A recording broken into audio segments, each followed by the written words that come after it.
Şaban ayının əvvəlidir, mübarək bir ay daxil olub, olduqca fəzilətli aydır Şaban ayı.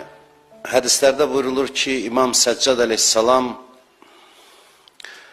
bu ay daxil olanda bütün səhabələrini toplayırdı və onlarla danışırdı.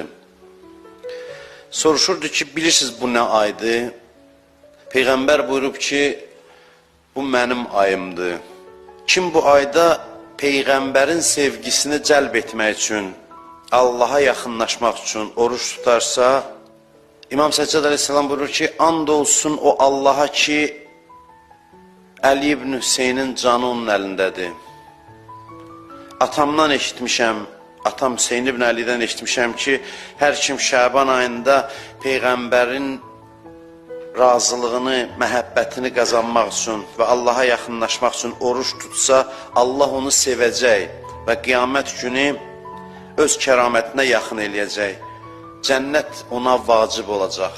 Allah cənnəti ona vacib edəcək. Peyğəmbərin öz dövründə bir münadi carçı car çəkərdi ki, ey insanlar, bilin ki, Şaban ayı mənim ayımdır.